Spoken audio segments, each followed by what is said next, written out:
Hey Faith Family, welcome to the Beyond Sunday podcast at Calvary Bible, where we go beyond the Sunday sermon to explore some rabbit holes and to bring some biblical truths to the surface. We hope you enjoyed today's episode. All right, Calvary Bible Church, welcome back to Beyond Sunday. We've got a special episode this week with another bald guy. Don't you love the bald guys? I do. Can't get rid of them. No, I love bald guys. When I usually record with Randy, though, he's like, it's usually on a Tuesday, and so he shaves his head on a Saturday night, or Michelle does, I think. So he's usually got some stubble, but you're looking good. Mine was yesterday, so Mm-hmm. I do every other day. It's a lot of fun. We love our bald guys around here. Randy has a hairbrush I'm sure he'd love to share with you. Yeah. There's not many hairs in it, but it's, I think, effective. Could maybe sing the VeggieTale song together. Mm-hmm. Where's my hairbrush? You know, you would have been a great contestant in our favorite bald guys of COVID. We did a contest in the middle of it all, and if you had some facial hair with the bald, it was like it set you apart. So Okay. you would have done well. Wow. Anyway, it's been almost a minute now, and you have no idea who I'm talking to if you're listening or who you're looking at. This is Chris Heaston, and so Chris is going to be with us on Sunday, Lord willing, and Chris and his wife Amanda and family are our newest global outreach partners. And so we are really excited about having Chris join the team, and I'll let Chris introduce himself a little bit. But if you can't tell, Chris and I know each other a little bit. I mean, we didn't grow up as best friends, but I got to know him after high school. We knew each other, just probably knew each other from high school, but never really interacted much as far as I can remember. Yep. Is that accurate? I pretty much, Yeah. Lancaster Bible College was our... Yeah, where the friendship started. So anyway, so we've got a little bit of a history, and yeah, so this is good stuff. Glad to be here with you. Thanks for having me. Beyond Sunday, it's the podcast. So, Chris, tell me about your family, wife, kids. Let's start there. Sure. Well, we have 5 in our family. So Chris Mm-hmm. Heaston, as Jonathan mentioned. My wife, Amanda, we've been married for, it'll be 20 years in May. And so we're going to be celebrating that in a different country, which is kind of cool. And then we have 3 kids. Allie is our oldest. She's 13. She's in 8th grade this year. Isaiah is 11. He's in 6th grade. And then Noelle is 8, and she's in 3rd grade. Okay. Yeah. Perfect. Your 3 are all 1 grade ahead of my oldest 3. Nice. I don't know if I've ever pieced that together. I knew they were all pretty close, but the 3rd one, there's a little bit of a gap there. So cool. And you have a little bit of a history here at the church, which a few people know of, but probably not many. So can you give us that background? Right. Yeah. So when I was in middle school, pretty much, 6th through 8th grade, our family attended here for those 3 years.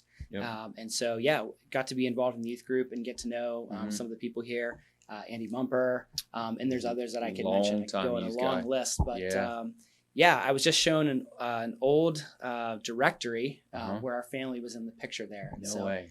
Could look back and just be like, what was I wearing there? I don't know. So, but yes. The good old days. Yeah. No, that's really cool.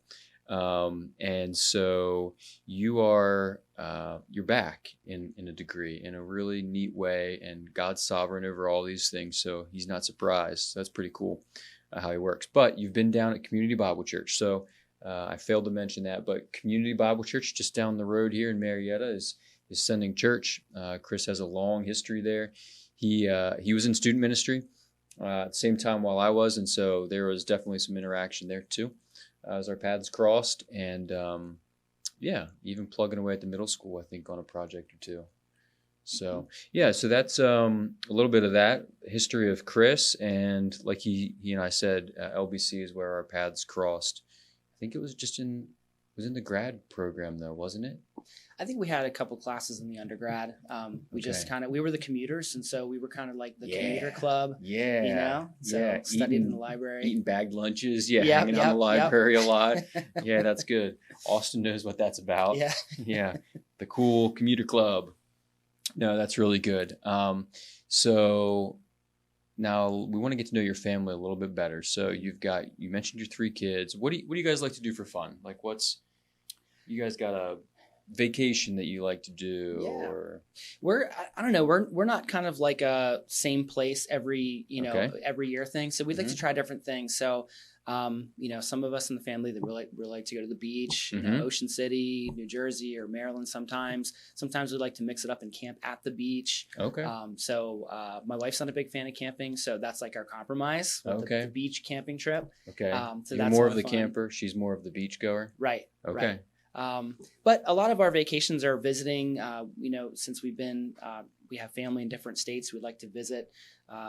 Sometimes we're in New England, sometimes we're down in Kentucky Mhm. to see old friends there. And so, wherever we're at, we just like to find what are the main attractions there and Mhm. just go check out some things like historical things. So Yeah. that's kind of like what we'd like to do vacation wise. But as far as just your everyday thing, we like our snacks. People Okay. like Taylor chip cookies. I didn't get paid to say that, but What is it? Taylor chip cookies. What is a if you Taylor haven't, chip cookie? it's like a monster cookie, but it's just so soft, and they're out in Lancaster. You gotta try them.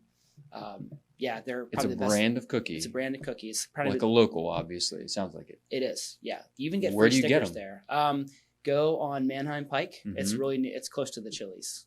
Yeah, it's right by Chili's there. Okay. So try that. Another one is Byler Donuts. So I don't get paid to Yeah. advertise like this, but Byler Donuts there, Yeah. close to F&M. I don't So know if I've been to Byler Donuts either. Sounds Amish though. yeah, I think they started in Philly at the Reading Terminal or Okay. Reading Mhm. Market, something like that. Yeah. So Wow. we like game nights. Yeah. Yep, Do you we're have a real favorite competitive. family board game or one you're into now? Yeah, we like that Telestrations one where you have to draw pictures and then pass your picture and people guess, what you Yeah. drew, and then Uh-huh. they put the word down and the next person sees the word and they try to draw it, and Yeah.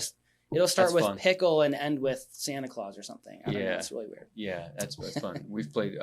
Is that an actual game? Yeah. Like in a box. Okay, so Mhm. we've done it with like just slips of paper, and I think Oh. we've called it like picture down the lane, or like whisper down the lane. Yeah. Pictures. You're right. Things take some crazy shapes. That's really fun. You said did you say you like ice cream? Or did I just say Yeah. that about myself? I like ice cream. Yeah, who doesn't like ice cream? We like our ice cream. Yeah, All right. yeah, sure. All right. So what's the name of the cookie again? You want to get Taylor chip cookies. Is it just a cookie place? It's a cookie place. So you got your salted caramel pretzel cookies. Ooh. I mean, it's like, it's these gourmet cookies. Okay. Yeah. All right. So but Sounds like a date. take a trip down there. You and me. Okay. Yeah. We can Gotta go. happen quick. We have some at home actually right now. All right. Oh my goodness, that's awesome. Well, savor them up. They probably don't have them in Senegal. Probably not. No. Maybe get them shipped though. Yeah. You could put a lot of those cookies in a shipping container, and probably make $1. Yeah. They'd probably be a hit. Yeah. I'm not sure if we're allowed to sell things in Senegal, but yeah. Okay, with that. Probably enjoy cookies. Don't break the law. Yeah. That would be one of my pieces of advice to you. All right, good. So that's helpful. Cookies and board games and beach/camping. Mm-hmm. That's nice. Yeah. Tell me about let's see, just what led you to missions? Because when we interacted, we were at, I think we split ways in the middle of grad school when you headed down to Kentucky. Yep. yeah, Kentucky. Give me the name of the seminary though. Southern Baptist Theological Seminary. That's what I was gonna say, but I thought no, that's not right, so don't say it. So yeah, Southern Baptist, and and that's, I think, tell me what led you to missions. Where was it kind of in that time frame for you? Sure. Well, I'm going to go back to 2014. So a number of years ago, Mhm. but I was junior high youth pastor at Community Bible Church. Mhm. And so I don't know how else to explain it, except for I just really felt like, the Lord was kind of prompting me to be thinking and praying about, something that was coming up that was just new. I didn't Mhm. kind of felt like a change was coming. Yeah. And so, and really, I tell people there wasn't really any kind of a dissatisfaction with what I was doing. I Mhm. thought, hey, if the Lord wills, I could be youth pastor for another 20 years, 30, Yeah. whatever He Mhm. called me to. I just kind of sensed the Lord, Mhm. saying, there's change coming. So Mhm. started to pray, and I let my wife Amanda know about that. I said, we really Mhm. need to be praying about what God might have next. I thought, and then, your mind jumps to, what is that? Yeah. What could the Lord be preparing us for? And so I thought, well, maybe schooling is going to be involved in that, which that's why I Mhm. ended up taking some classes at grad school and then Mhm. going to Southern. or maybe the Lord's going to call me into maybe some kind of a new pastoral position. Church planting crossed my mind, maybe biblical theological education of some nature. Yeah. So my mind was just kind of running, but at the same time, it's just, okay, well, the Lord will show us. And I can look back now and see how the Lord was using sermons and using, I was reading Voice of the Martyrs magazine, and just different things to prompt my heart towards missions, although I didn't see it at the time. And so one day it just kind of hit me because I was thinking about all these different paths that we could possibly take as a family. And I hadn't really even thought about missions.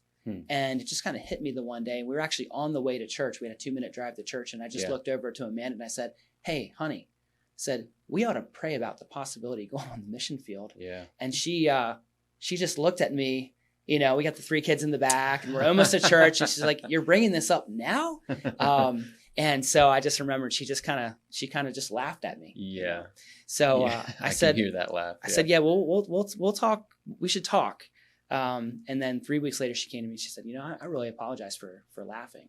She'd tell you the story the same way if she was sitting here. But she said, "You know, we should pray about it if you know." So anyhow. I don't think it was much more than a month later. We just so happened to have the missions conference coming up at our church. Yep. And so Amanda, she actually took the initiative and she said, "You know what, let's just sit down and talk with some of the missionaries that come here. Let's just talk about how were they called into missions? What prompted them? What kind of things were they thinking through and all of that?" And so we got to sit down with one couple in particular, and they really just kind of poured into us and said, "Hey, here's some easy next steps you can take if this is where you feel the Lord might be leading you." Sure. We ended up taking a class at Lancaster Bible College called Perspectives on the World Christian Movement. We're familiar with it around here. Yep. So overview of missions. And at that point, I think Amanda and I were saying, okay, this really seems the direction we should be going. But at the same time thinking, if we're going to go in the field, it's going to involve some type of biblical theological education piece. And so I felt at that point, I wanted to go back for more schooling. And so that was the reason for the move down to Southern Baptist Theological Seminary. So we went with the intent of eventually after school, just kind of praying through where the Lord would have us to serve in the world and going on the field.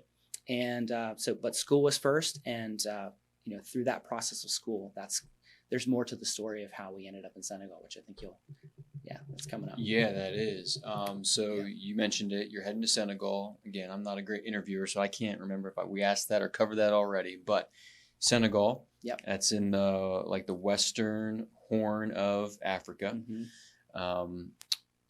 And let me just ask you a couple quick questions about Senegal. What's the weather like? It's warm. It's warm there.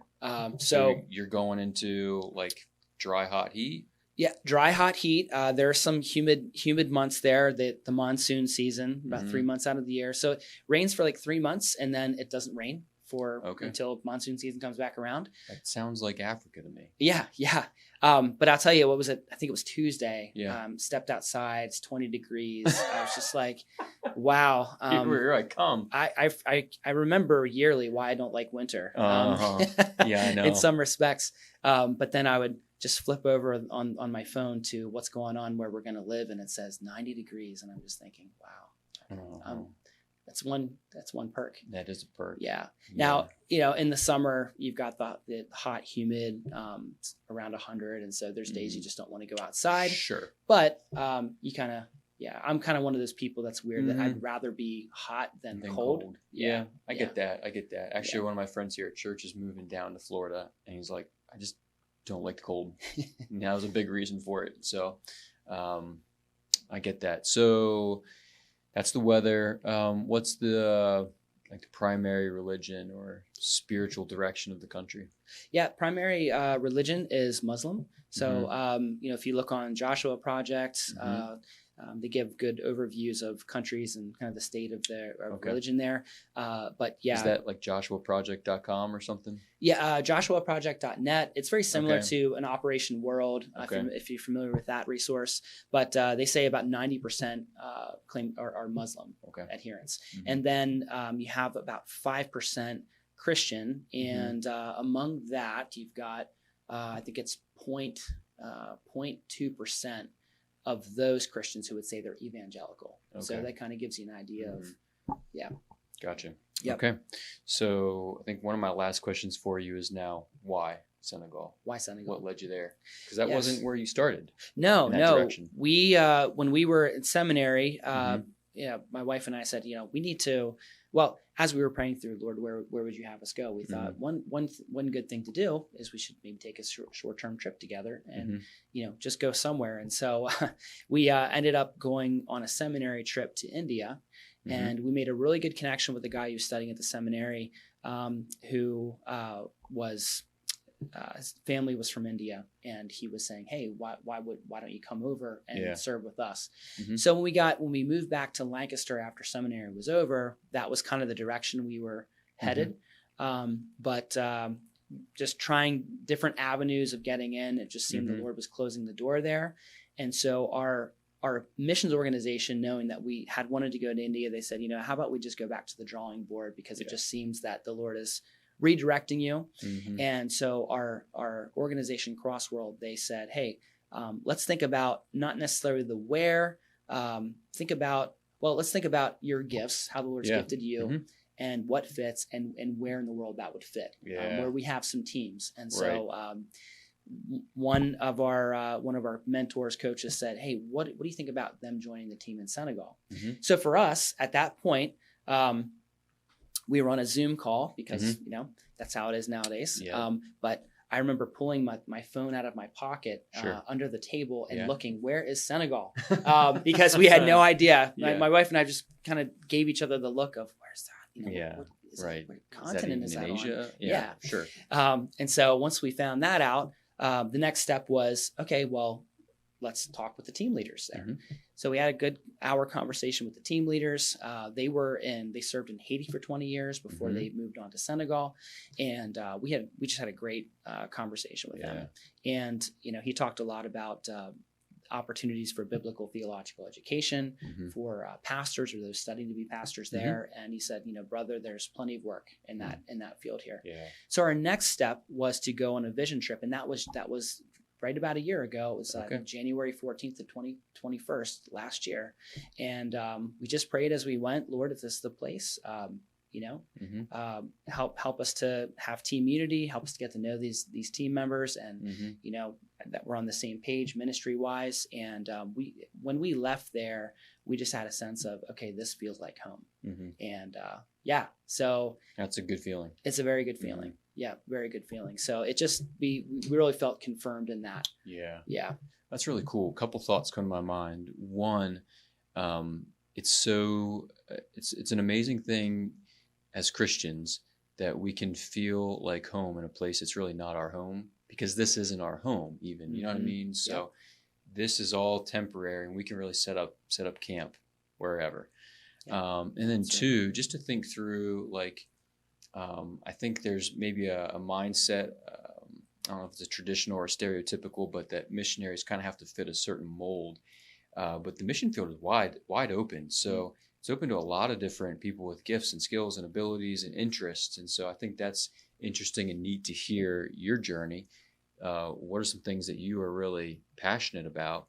And then where might that fit? And then God kind of aligns that with the location, and your heart is there, and let's go to work and see what God does.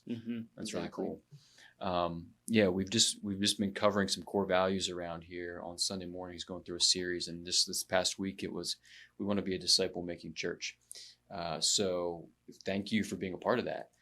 In some small way, we love that we can help you. And the words we use are, we want to be new creations that go to our neighbors and nations. So Calvary Bible Church, that's a reminder to you to let yourself be a light to your neighbors. And then we go to our local community and out from there to Senegal and the nations. And the gospel is not bound by borders of any kind. And so Amen. that's really, it's exciting. I'm happy for you. I'm excited for you. I'm going to miss you, though, because even though we don't get to catch up all the time, it's nice knowing that Chris is around. We can and catch up when we do. Yeah. Share a good lunch. Anything else on your mind or heart? Yeah. I might just add a little more detail to Senegal. One of the things that we prayed about and that we just continue to hear is the idea of the unreached, and that just thinking about places in the world where there's not really many Christians around to even share the gospel with people there. And so we were glad that the Lord has directed us. That's been on our heart to go to a place where the gospel is not. I mean, there are Christians there, but to kind of add ourselves into the mix. Few and far between. Yeah, right. And so, there are people groups in that country that they don't have a significant amount of Christians around, really. And so we're kind of adding to that. So, we're just looking forward to being there in Senegal with that team. And really, really one of our main missions is to encourage local Christians and especially pastors who then can go and shepherd and equip their people and see the gospel spread that way. That's really good. Yeah. And we're thankful that you guys are going with us. And that's what we like to say. I mean, you're not physically going to be on the plane with us, but you're going with us, as an extension. Yeah. Yeah, no, we're glad to be going with you. It's and maybe someday we'll be able to get a team over there. And so one neat thing about the Heastons is just their I don't know, mindset or philosophy about raising funds is they wanted to be I don't know if selective is the right word, but not have a ton of churches that they're connected with, because then they feel like they're pulled in a lot of different directions. So I think we're one of 3 churches that you guys have some kind of a relationship with, obviously community being the primary one.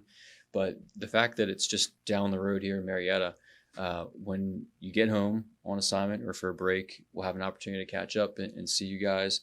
And so that'll be really good. And then what was even somewhat surprising to me is it's not that, difficult to get over to Senegal. Yeah. So we'll see. Maybe we'll have a team over there at some point, That'd be great. Yeah. Do you guys have like a tenure of time, like a first term? What's that look like? Sure. There's different options, but make the long story short, what we're thinking is 2 years there and then 3 months back on what they call home ministry assignment. Okay. And so, and then you can go again another 2 years, 3 months. Some people do it 4 years and come home 6 months. So anyway, there's options there. And then, we think through things with our kids. Allie's getting close to driving age. So I don't know. We'll see. Get her home and get her permit maybe, or maybe not. We'll see how she gets behind the wheel. How old do you have to be to drive in Senegal? 21. Wow. But if she has her license, then she can drive. She has her American license. Yeah. She can drive in Senegal. Yeah. Yeah. So look out. Yeah. Well, you don't have to look out over here, but Yeah. Wow. Yeah. That's kind of funny. Yeah. That seems strange to me. Did I ask you yet to tell me what you're doing over there? Yeah. Did I? No, we didn't talk about that yet. All right. So he's going to be here, like I said, Lord willing, on Sunday. Yeah. And you'll be able to hear it in much more detail. But for those of you who maybe didn't get a chance to be with us on Sunday or won't have that chance, if someone asks you in the airport, hey, what are you going over to Senegal for? What's your, standing in line answer? Yep. I would pretty much sum it up as I'd be teaching writing curriculum in a seminary. That's what I'd be doing. So young guys from different parts of Senegal, they come to the seminary. They are hungry for the word of God. They just want to know it in deeper ways, and they want to be able to equip their congregation with that deeper understanding. Okay. And so, the team is really going to be involved in kind of revamping the curriculum in league with some other Senegalese pastors, so it kind of becomes their own. There are cultural things that they see that we don't see, or that they deal with that we don't deal with necessarily. Things like in the spirit world, they see more of those things that's particular to them.